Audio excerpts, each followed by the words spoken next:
When I was 17, my best friend Mike kept a YouTube channel for Let's Play. He was a fan of old and not so well known games, most of which he played on a PSX emulator on his laptop.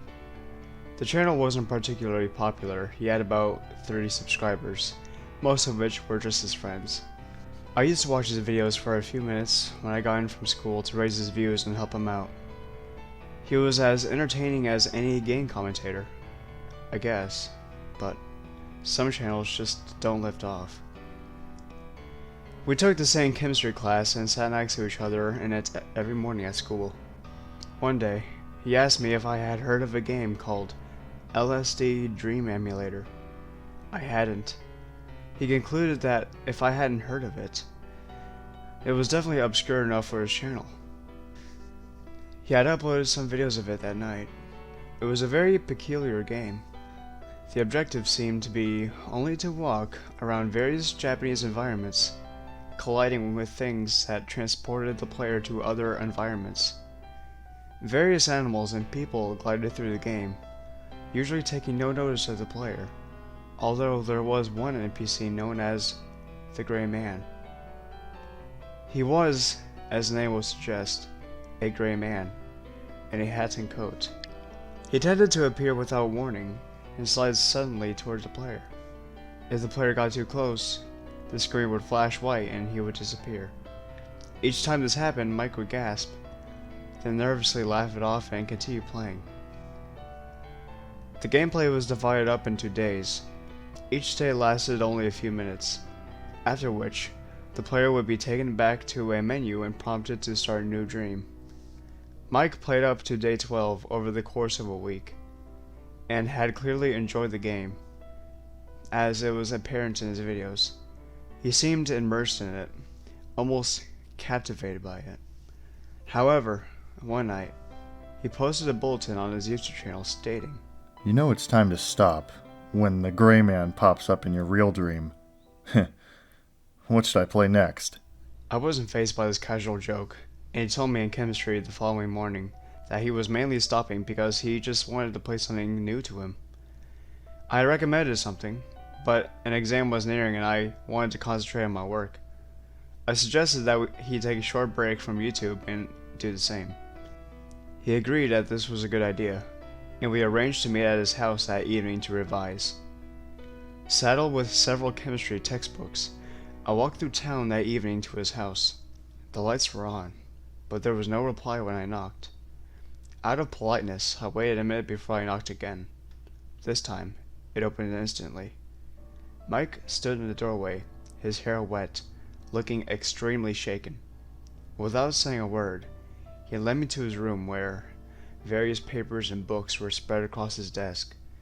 He seemed surprised to see them, after a few minutes of pretending to read while actually curious as to why he was so anxious and jumpy.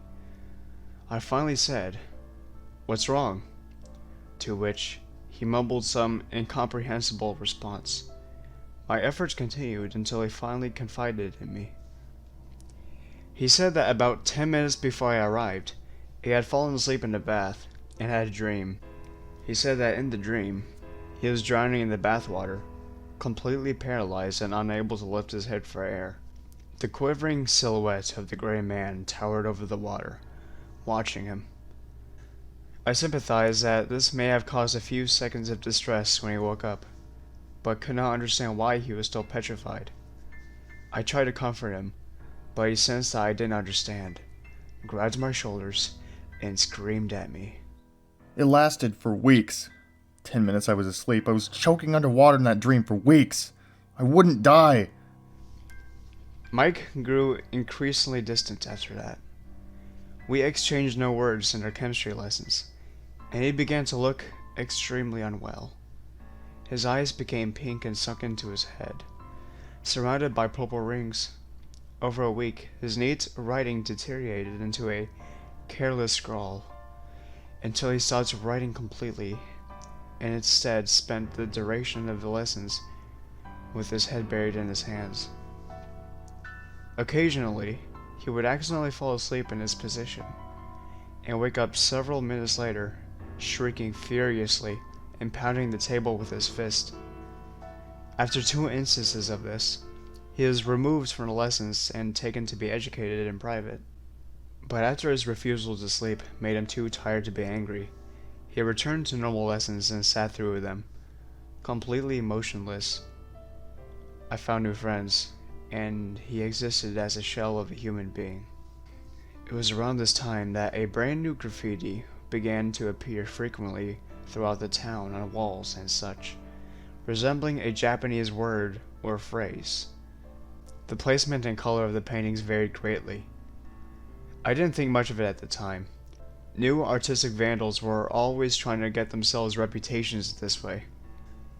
However, one night, I was walking home from a party with half a bottle of vodka and noticed the moonlight glowing on the fluorescent red of the fresh paint. Down a thin alley to my left, I walked down it and found a half-finished piece of graffiti above Mike, who was slumped on the ground, weeping, with a can of spray paint rolling away from his hand. I sighed, sat next to him, and offered him a drink of my vodka. He drank a very large amount of it and handed the bottle back to me, wheezing. His eyes were closed. I don't think he knew where he was. I can't rest. What? I go to sleep, and I wake up in another version of where I was. It's exactly the same, except he's there, torturing me. What does that mean, Mike? I indicated the Japanese symbols above him, but all he did was hang his head lower. The pain doesn't stop when I wake up. Mike didn't speak again for half an hour, and I eventually persuaded him to go home. He stood up and stumbled into the night. I found a completed piece of graffiti on the next street and took a picture of it with my phone, then went home myself. The next day, I googled lists of Japanese symbols and matched letters of the Japanese alphabet to the image on my phone in order to get the type symbols I could search for. This took a good while, as the Japanese alphabet is extensive and, to me, the symbols all look very similar. After I finished finding the symbols, I entered them into Google. It turned out to be the Japanese name of the Violence District, a region in the LSD game consisting of dark city streets littered with graffiti and corpses lying on the ground, hanging by the neck from lampposts, or headless. I had seen Mike encounter this area many times in his videos. I woke up in the middle of the night to find Mike standing in the corner of my room, a hood hiding the stone-dead face I had grown to associate with him. His laptop was under his arm, and he placed it on my bed, telling me to delete the game, delete the videos, and delete the YouTube channel. I asked why he couldn't, and he replied, I don't want to touch them. Before climbing out the window he had entered through. Too bewildered to get back to sleep, I opened his laptop and did what he said. I deleted all the videos from his documents folder and canceled his YouTube account, which was signed in automatically. Then I noticed the file psxfin.exe on his desktop. I double-clicked to run the PlayStation 1 emulator and opened the LSD Dream emulator CD image into it. Then I loaded this file, which was still at day 12. Mike was clearly unstable, I had figured. Many people had played the game and had been unharmed. I could easily do the same. I continued where Mike left off, and wandered aimlessly through the dream worlds as he had done. The game was very strange, as I remember from his videos. Perhaps even a little unsettling. After I shut off the laptop, my state of mind was completely normal. One thing that had confused me somewhat was that I had played another 6 days of the game and not encountered the Gray Man at all. Regardless, I drifted off to sleep. I dreamed that night.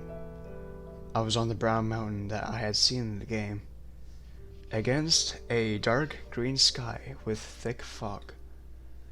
Nearby was a poorly rendered figure facing away from me. It was difficult to tell through the fog and simple graphics, but It appeared to be wearing a green parka and blue jeans. Like Mike. I was unable to move, and it slowly glided towards me, though facing away from me.